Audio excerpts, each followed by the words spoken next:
how to hit your goals. The 3 things you must do or you will not make your goals, not only for 2024, but at all. Number 1, I want you to get really clear about this idea that they are your goals. It's super important. That's not even the first step, but these goals are yours, and how you approach them, if they are dictated by the outside world versus what's really happening on the inside of you and knowing who you are, forget about it. You've already messed up. So I need you to be really clear that the goals you've set are not outward things apart from who you are. They must stem from deep within the core of your spirit for them to be malleable, for them to be attainable, for you to have the stick-to-itiveness to accomplish it. So let's get started. The first thing I want you to do when you think about hitting those goals is the word hit. The letter H is for hone in. I need you to hone in on what it is you really, really say you want to do. I've already teased it out by telling you it's got to come from your spirit. But if it doesn't come from your spirit, you can forget about it. Because focus is the key to carving it out. Because life's going to be full of different things coming your way to distract you. And when you don't know exactly what you want to do, you're going to fall for anything, or you're going to do it according to what someone else says you should do it and the way they said you should do it. And that, my friends, is a key to failure. So when you hone in, it's imperative that clarity is set forth. What is it that you want to do? Then number 2, why? Why do you want to do it? And number 3, what does it look like? That's what it means to hone in. Let me give you a quick example. A light, a flashlight. If you flash it in a room, it's good, right? If the room is dark and you use the flashlight, it's great because it brightens the room. You can see where you're going. But did you know that if you take that same flashlight and you begin to hone it, you hone it and you hone it and you refine it and you refine it, it becomes a laser. And that laser is probably not good for looking around a room, right? Because it only points in certain areas.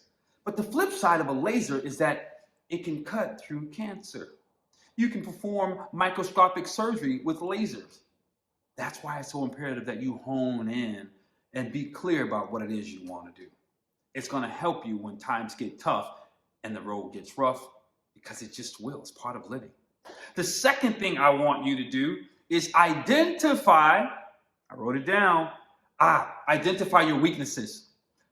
Get rid of distractions. Let's just start with that. If you're not clear about the things that are going to distract you from your goal, then it's going to take that much longer to get to your goal. Now, I need to be clear, because if you're allowing the distractions to exist thinking, well, they're not that bad, whether that's, for me, could be love, could be partying, could be friends, could be family, could be anything, neither good nor bad, other than the goal, then you're going to be in trouble, or I'm going to be in trouble.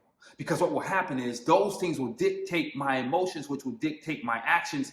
And when that's the case, it impacts me hitting my goal time and time again. Just like you.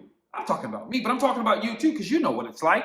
So get rid of the distractions by identifying them and being clear about them, and then hold yourself accountable to others.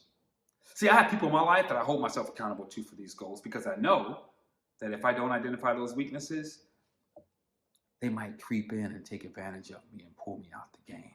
So I surrender and I tell my core, my 4 to 5, 6 core people what's going on, so that they can keep me on track. So when we have a conversation, it's not, hey, how you doing? It's like, no. How's the weakness? Are you cool there? All right, cool. Let's talk about those strengths and build on those strengths. So that's the second thing you want to do. The last thing you want to do is trust the process. If you don't trust the process, it's going to mess you up. I know we've all seen it, right? Where success, we think it's like this, a progression of upward. Well, while that may be true, the universe doesn't operate that way. The universe, as I learned recently, the universe doesn't even deal in straight lines. We don't have straight lines. The universe deals in curves and waves and frequencies. And so the route to success can look like this and that, and then back under here and curve back up that way. But if we're not prepared, I'm going to say it again, if we're not prepared to trust the process and our synchronicity with the universe, then when it does this right here, oh, and I've had a few of these in my life, then I think all hell's breaking loose, and I think I'm off track, and I'm concerned, and I'm afraid. And now it's personal, and I'm wondering what I'm doing. I'm questioning myself. I'm looking myself in the mirror going, what the are you doing? Not realizing that just because it did this doesn't mean it's not going to do that next. If you don't trust the process, then you'll get cloudy in your mind and you might get off course. You might even quit. I think that's what happens with most of us. When the curve happens or the dip happens, we think, oh man, this can't be it. And so we run.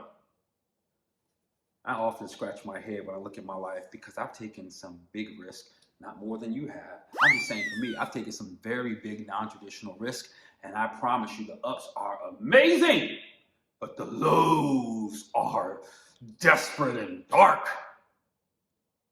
And I'm recently coming on one of those desperate, dark lows going, do I quit? Do I change?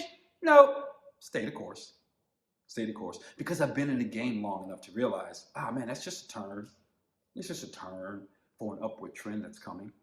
And so because of that, trusting the process is getting easier. Now, don't misunderstand me. I didn't say it was fun.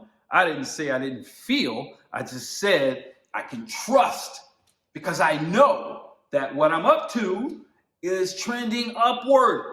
So I had one of my buddies, one of my mentors in one area of life, one of my brothers, one of my 5. He said to me, hey, bro, I noticed that you've been minding the gaps, paying attention to the things that are under here, the low points, the gaps, the valleys. You're minding, keeping your focus on those things.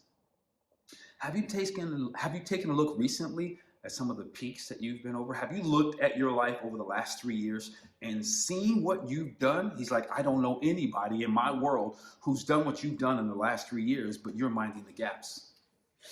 When we talk about trusting the process, it's imperative that when you trust, you're not moved by the peak nor the valley. The only thing you're looking for is, am I getting closer to what it is that I say it's supposed to be? Trusting the process is your key in hitting the goal. Those are the 3 steps. I don't want to keep you long, but I want you to know that you can hit your goals if they start from within.